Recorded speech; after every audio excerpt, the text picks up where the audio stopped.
Hello, Norbert. I'm going to evaluate you today. I am a registered dietitian. Can you tell me why you were referred to me? Sure, I was sick a few weeks ago and I was in the hospital for a while. They let me go home, but I've been struggling with having an appetite since my sickness. Okay, gotcha. I can see here that you were in the hospital for pneumonia for 7 days. How have you been feeling since then? I have trouble sleeping because I've been waking up from my snoring. I still have a bad cough, and when I lay down, I have trouble breathing. Okay, got it. And during the hospital stay for the pneumonia, did they diagnose you with anything else? I'm not sure. I felt so ill, I don't remember much from those days in the hospital. Can you tell me about your fatigue as of late? Yes, I've been so tired lately. I have to use a shower chair just to take showers. I can only go a few yards and I have to stop to take a break. It feels like I have to take a few naps a day to get anything done. I'm always so exhausted. It looks like they diagnosed you with end-stage ventricular systolic dysfunction. Did anybody speak to you about that? I remember that a little, but can you go back over that? Sure. So you had a pacemaker inserted into your heart to try to help with the pumping rhythm, but with your atrial fibrillation, it looks like your heart is still having a hard time pumping out blood. If your heart has a hard time pumping out blood to your body, it can cause things like extreme fatigue, like you've been experiencing. On top of that, you got pneumonia, so your body has been working overtime to get rid of that infection, and do its normal activities. I think that can partially explain why you've been so tired. Can you explain to me what you've been eating since the hospital? I haven't been eating very much since the hospital. I don't seem to have an appetite since I've been sick. From your recent doctor's visit for your pneumonia, you have lost about 8 pounds. Your BMI is within range, but on the lower end than we'd like it for it to be someone for your age. When you don't fuel your body properly at your age, you risk cognitive and immune system decline. Your body has a harder time fighting off infections. You also begin to lose muscle mass as well. Considering your heart problems in conjunction with your lack of appetite, we want to work on this and have you eat more to fuel your body. I'm never hungry. I don't want any help making decisions about what to eat. I completely understand that this situation is frustrating.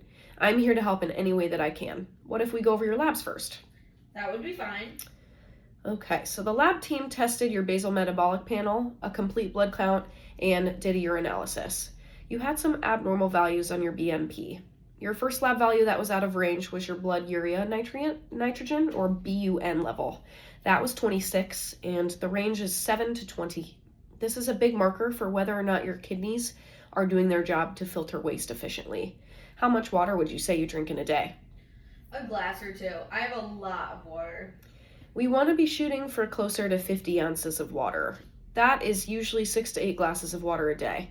This could help your kidneys do their job better. Your BMP CO2 was low, which, along with that BUN level, tells me that your kidneys are working really hard to filter everything, but that you could also be very dehydrated. Your high BMP creatinine shows me that, again, your kidneys are working really hard to filter the right things out of the blood, like creatinine that comes from the muscle, but it's having a hard time doing so. This can be due to dehydration. Your glucose was also high, but that is to be expected because of the type 2 diabetes. The rest of your labs were within normal limits. I don't see what any of this has to do with my diet. I understand. I wanted to give you a holistic picture of your health before we got into the diet portion. Eating food and drinking plenty of water to properly fuel your body is going to help with your exhaustion and chronic issues more than you think. Some of your exhaustion is coming from your heart and kidneys working hard to do their functions, but some of that is also that your body requires fuel to power itself. If you aren't giving yourself enough fuel, your body has to find other sources of energy to take it from. We want to prevent any muscle wasting and any more weight loss from occurring. Do I have to cut out all my favorite foods? No. In fact, we want to find healthy ways to incorporate those foods into a meal plan for you. We are shooting for an 80-20 approach. 80% of the week should be a healthy, balanced diet, and 20% should be foods that you want to be eating, whether that's a burger and fries or an ice cream after dinner. I want to show you that healthy eating also doesn't have to taste bad. We should be shooting for around 1,800 calories a day, and if you start to become more active, I want to bump that up to closer to 2,000 or 2,200. How much walking and daily activity do you do when you're not exhausted and getting over an illness? I try to walk every day or go for a swim occasionally. Okay, that is perfect. Then let's start with 1800 calories per day for now, and we can go up from there. We must also be mindful of your heart condition and your body getting over the pneumonia. Think low sodium foods, high protein, nutrient dense, lots of fiber, and complex carbohydrates. Okay, I want to feel better and put less stress on my body. I'll try it.